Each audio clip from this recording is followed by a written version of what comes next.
mais informações, porque o número de fuzis, muitas vezes recolheram o fuzil, mas não o cadáver.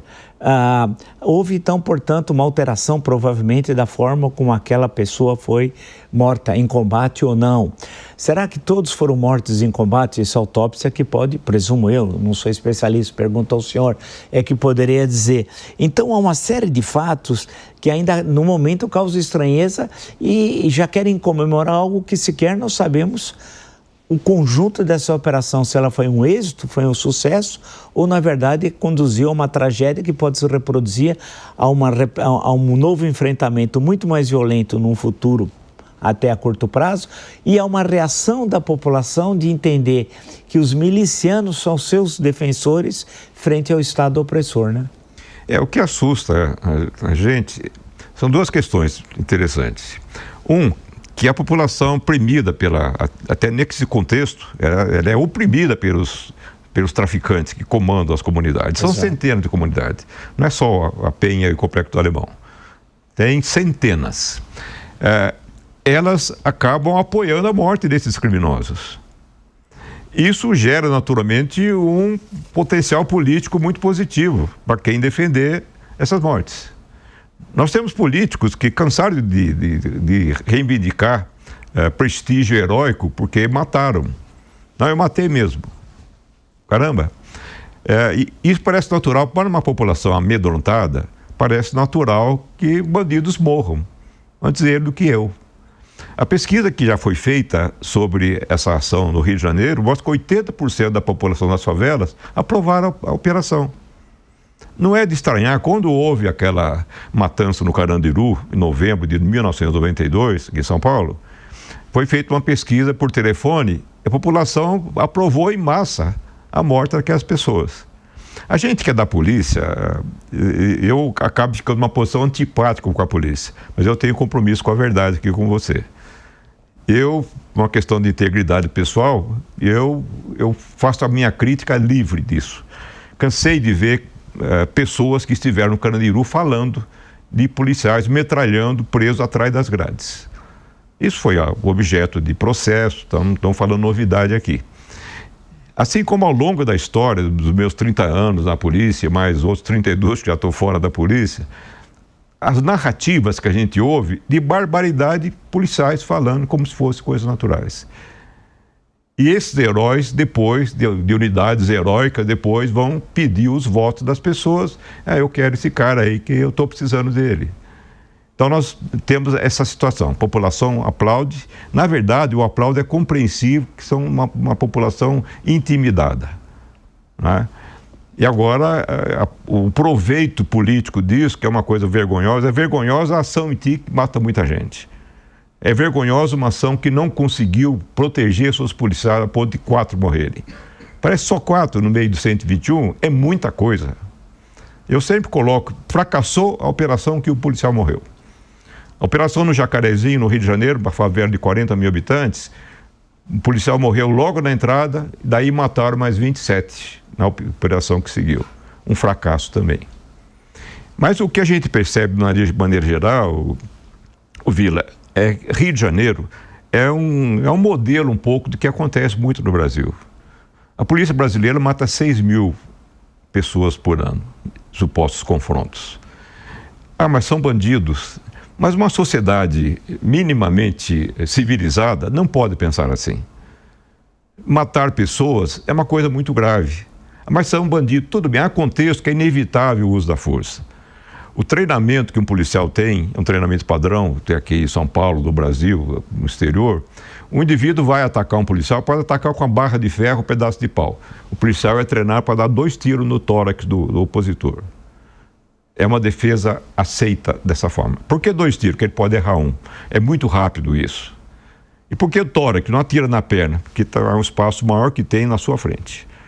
Então, é uma coisa lógica. Então, essa é uma situação, o perigo que o policial enfrenta no seu dia a dia. Ponto. Essa prerrogativa, essa defesa o policial tem. Mas não faz sentido você deliberadamente, ou por erro de planejamento, você matar pessoas que poderia ter evitado. Porque esse é um conceito praticamente de barbárie na mão do Estado. Nós não podemos consentir nisso. O Rio de Janeiro, os bandidos perigosos, muito armados, mas como é que o pessoal chegou nesse ponto? O chefe da Polícia Civil, que chamou os mortos de narcoterroristas, ele já se sabe que está sendo cogitado para ser candidato ao governo do Estado. Ele falou sobre o impacto de uma picada de mosca azul aí, pelo jeito. Ele coloca como narcoterroristas, mas também nessa fala da Polícia Civil diz que se sabe que naquela área entram 10 toneladas de drogas por mês. Entram 50 armas em média por mês naquela região. Se sabe que entra tudo isso, como é que não sabe como entra? Para bloquear o acesso. Nós temos, portanto, um conjunto muito grande de problemas que vem se acumulando especificamente no Rio de Janeiro.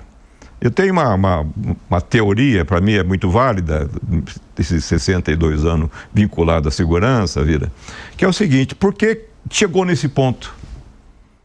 Chegou nesse ponto de policial ter que entrar nessa região fortemente armado, perder 4 policiais, matar uma quantidade imensa de bandidos. Eram pessoas, mataram, sabe lá se legalmente, eu duvido que seja legalmente 100% desse caso. Mas como é que o Rio chegou nesse ponto? Porque a polícia deixou, com sua inércia, ineficiência, incompetência, deixou o crime tomar conta de grande parte do estado do Rio de Janeiro.